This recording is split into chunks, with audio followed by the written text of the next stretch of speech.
মাঝে মাঝরাতে হয় না, নিজেই দৌড় দিব না বাচ্চারা লইয়া দৌড় দিব, লুঙ্গি বইরা দৌড় দিব না লুঙ্গি ছাড়া দৌড়াম। ভূমিকম্প হলে কাঁপাকাঁপি শুরু হয়ে যায়। 20 তলা 30 তলা দামি দামি বিল্ডিং গুলোর ফ্ল্যাটের ভেতরে যারা থাকে, ভূমিকম্প হলে বাঁচার জন্য সব দেয় দৌড়। র্যাবের প্রধান দৌড়, পুলিশ প্রধান দৌড়। লাইভ ব্রডকাস্টিং হচ্ছিল, কি সরাসরি সম্প্রচার। যখন দেখা যাচ্ছে চেয়ার কাঁপতেছে, উপস্থাপক দৌড় আর মেহমানরা বসে আছে মাইক নিয়ে। কিছুক্ষণ পরে আরো কাঁপাকাঁপি বেড়ে গেল, মেহমানও দৌড়। বাঁচার জন্য সব দৌড়। রব্বুল আলামিন বলেন, জামিনটারে সমান দেখে, কার্পেটিং দেখে মনে করো না তোমরা বেঁচে গিয়েছো।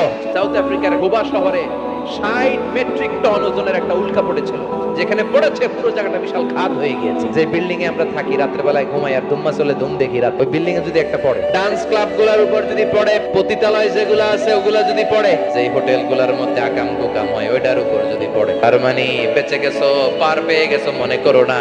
নিচ দিয়েও আযাব আছে, উপর দিয়েও আযাব আছে। চিল্লায় বলেন ঠিক কিনা? বিপদে পড়লে বোঝা যায় আল্লাহ কারে কয়।